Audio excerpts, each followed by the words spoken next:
For Victims and Villains, my name is Josh, and I am joined by the gentleman, Mr.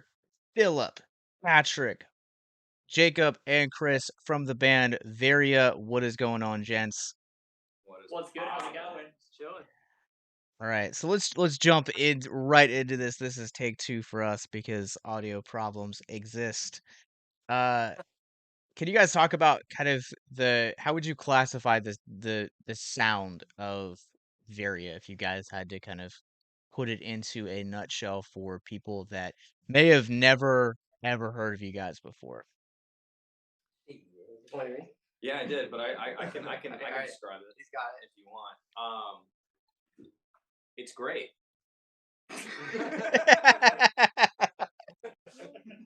Yeah, it's great. It's like Dayseeker meets Holy Absence meets Thousand Below. With we got some gnarly breakdowns in there stuff.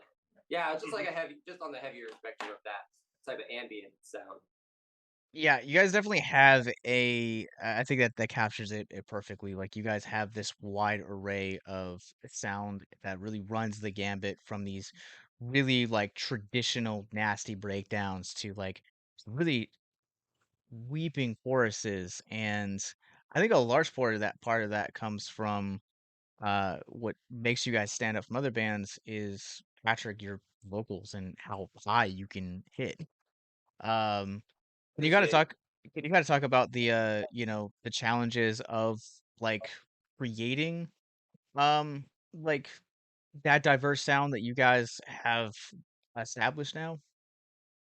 Yeah, it's really not that difficult for us. It just kind of comes naturally. I think it's more just balancing like what would suit the song best. I think is our big thing because we like to just sauce it up so much, and then sometimes there's been mixes where we're like, "Whoa, this is just way too much." So we kind of dial it back. But yeah, it just kind of comes naturally to all of us. We all gel together really well. So That's what I was gonna say, like, I feel like being around you guys now we've done 2 shows together, and being around you guys, just kind of getting to see the camaraderie, like, it's real. Like, even, like, before we started recording tonight, like, there's a genuine chemistry that you guys have among one another.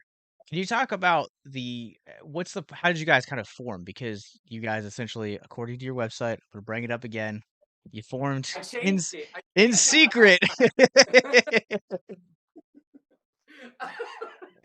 Oh yeah. Well, anyway, our bio was formed in secret 2017. But yeah, basically, Chris, Jacob, and I, and Phil's been around the whole time too. I don't know why Phil wasn't here from the beginning. I don't know. He's original. It's whatever. But yeah, basically, it's just playing in bands together throughout the years, and we kind of, just put this together and said, let's really do it. Let's really go for it. And that's kind of how Varia was born. And we've taken it seriously ever since we started in like 2018, and now we're here. So you guys played in different bands throughout the years.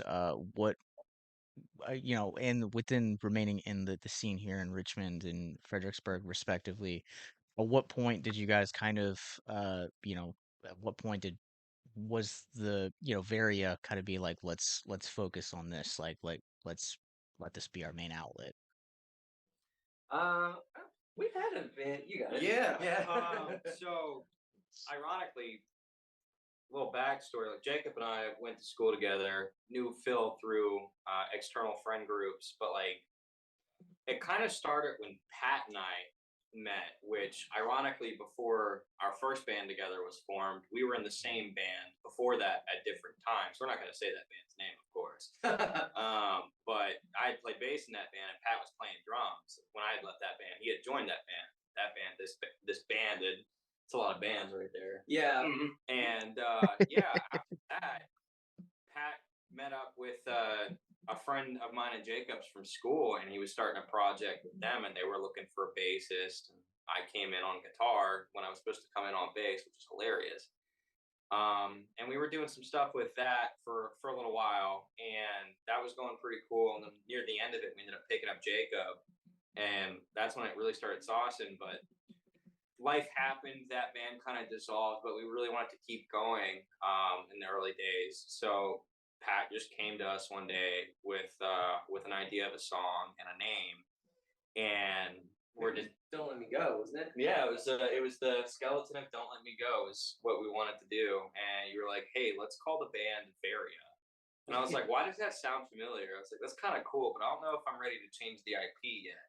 He was like, "Nah, dude, it's Samus's suit from Metroid." And I was like, "Oh, Yeah, I tried to. So this is how much of a dork I was. I was on Nintendo wikis, and I was trying to find like a really cool like villain name, but I wanted something that like could sound like it was like a really heavy band, or like it could be really light. And I don't know. We thought Varia sounded like that, so here we are. Nice. And that's awesome. Like I didn't know you guys got your start from Nintendo as Yeah, far as a game goes. That's really dope though. come to us. So you guys are a little over a year off of the release of the full length Awakened by the Setting Sun. Congratulations on that album, by the way. I Thank you. feel like anytime a band can do a full length album, it really deserves a lot more attention than I feel like it gets talked about more times because it's very hard to make music in and of itself, but to sit down and have a collection that is longer than 3 to 5 songs is a real feat. So Oh, congratulations to you guys. thank you. thank you." What I love about this record from a lyrical standpoint is how positive it is and how it kind of feels like there are like notes of like redemption and like mental health and like hope that are like all woven in here. In terms of like lyrically speaking, how would you guys what's it like chemistry wise? Like is it one person? Does it have to do you, so like a collaborative effort, you know, why did you guys decide to talk about these themes for this album? Well, so for the EP, our first EP was all about like really depressing stuff. A lot of, just so we don't get demonetized or whatever, self-deletion stuff. Just real, true mental health issues. And I kind of figured like, because we had taken a break and then come back, and I figured the album like, why don't we just fully resolve those things and make something that's like the complete opposite and try to have like an optimistic look on everything. So like really the EP and the album, that's kind of one era. And I think the album is a lot like a kind of like a coming of age story for us in a lot of ways. Like half of those songs are like really old. Like Hey Kid, All that we had all that we had is old. that was cut from the first album. Yeah, Born Again. Like those are old songs. Like they're from like 2016. So it was just like it's like giving those songs new life, giving the new ones life, and just sending them all off at once. Like because bands don't really do that anymore. They don't really just put out an album at once. And we were kind of like, well, we're DIY. Oh no, by choice. we'll just we wanted to just put them out just to have them out because they've been in our Google Drive forever, and we're like, let's just give them a proper send off. It's really interesting hearing you talk about the different eras of Varia because we're on the heels of what you guys are classifying as a new era. Yeah. Obviously now with Philip as the official fifth member for you guys. Yeah. This is kind We'll of send you. like We you guys made it Facebook official, so did. We're married now. Oh my god, no way. Yeah. This new era that is being kicked off by the brand new single, Know Where I Belong. What can you guys kind of tell us about this era? How is it different than the old era? And how have you guys found that creating this new era is different than what's come before? I think with this new era, we still have like our older like post-hardcore influences and stuff. If I said that, post-hardcore influences and stuff, but we just wanted to do things in a more modern setting. We've kind of had this band for a long time, and I think especially for me, like I went and did another project, and it was kind of like, why don't I just like focus on this? It was kind of like one of those moments. And I think for everybody, we've all been through so much, especially the last year, and so we're kind of just ready to really take this and make it what we think it should be. That's kind of the whole thing with this new. The album's called "The Changing of Tides." I'm just gonna say it right now. That's the third release. Yeah, you're welcome. It's in the YouTube description. Well, now you're going to be arrested because Yeah, That's why we have the little moon crescent and the little. You'll see it. You'll see it. That's awesome. I'm excited to hear more from you guys. You guys have teased over the last week or so on the socials, all about the Know Where I Belong, this new sound that you guys are creating, and how do you guys find, in terms of like as a DIY band, what are some of the challenges that you guys find in marketing yourselves to this new era than you guys previously did? Making people care. No. Yeah, I think just figuring out what works and what doesn't. I mean, even from like 2 or 3 years ago, pre-COVID, it's a totally different landscape. So it's a lot more like short form content, stuff like that, figuring out, playing into our strengths and all that. I don't know. They're smarter than me. Yeah, it's so I don't when it comes to that stuff, man. I mean, you're kind of the brains behind the operation online these days. Like it's Bobby helps too. yeah, Bobby too. Bobby does a great job. But I mean, back in the old days, it was Pat and I who did the socials together, and I would come up with how we would send things out, like strategically, location wise, and all that stuff with the old algorithm because it was easy to manage. Yeah. Now, I mean, I work IT, dude, and that crap's like reading. It's like trying to decipher binary. I don't know how Pat and Bobby navigate All that. right. It's so confusing. It's also too like I don't know why I did that, but whatever. It's also too important to not like burn out. I think with a lot of people, especially like smaller up and coming bands and stuff, there's a ton of burnout from just trying to put yourself out there, every day of the week and just finding a nice balance, what works for your brand or what your band is. One of the things that's a really interesting point to also bring up and really crucial advice for any up and coming bands.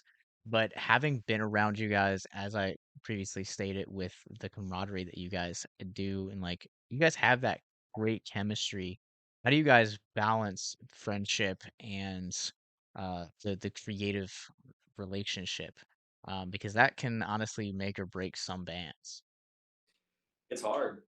It's Yeah. it's definitely a hard task, and we're not perfect by any means. But I feel like the way to find balance is how to come back from a situation. If there is internal conflict, it's important for all parties involved in that conflict to understand that we all have feelings. We're all feeling certain ways, and that at the end of the day, we love each other and we care about each other a lot, and we want to continue to do awesome stuff together. And it's stepping back, taking a breather, and just recalibrating and working hard together to move forward. And that's the thing with us too. Like we're all actually like friends. There's a lot of bands, they live in like separate states and they only get together and there's only so much you can present online. But I think especially nowadays, more than ever, like people can kind of tell what's authentic and what isn't. And like even at our shows, like we hang out, we have fun, Crack jokes the whole time. kiss along. But we're genuinely friends. We've been through everything together. We've done every like local band mistake you can make at this point, and we're just ready to take it where we think it should be. I don't That's know why I did that. that's awesome. With the new era, the changing of tides, as you guys are dubbing it, what are the plans for singles? I know you guys talked previously when we tried this the first time to talk about like hitting the ground harder in terms of like shows. But what are plans for you guys in this new era and plans for like the 2024 year? I think just being more consistent. We kind of have everything down now in a way that we think would be great moving forward. So just more consistent releases, more consistent videos, posts, and stuff like that. With our album, we kind of deliberately did it where like we dropped all the songs at once, so to speak. But we had talked about like doing like the waterfall thing where you slowly release it, and that's what we're gonna do with this new one. It's just in a more modern way, basically. All right. Well, you guys, as of this video, can now check out Know Where I Belong. You guys can also check out the previously mentioned albums, Awakened by the Setting Sun. But where can people find you guys online? Where can we see all of your antics and I'm just gonna say shenanigans? Shenanigans. hoodwinks. The hoodwinks, yeah. Out of their shenanigans. All right. Everything's at Varia US. A lot of people think it's Various. A lot of people think it's something else, but it's Varia US, as in United States. So Made that we one. we'll provide links for that in the show notes below. Thank you guys so much. Please go check out and support Varia. Go stream and blow up the streams with Know Where I Belong and follow them on all the socials as well. If you or someone you know is currently struggling with suicide, addiction, self-harm, or depression, in the show notes below, you guys will also find links to our mental health resource library as well as all of our socials as well. So until next time, remember to stay classy.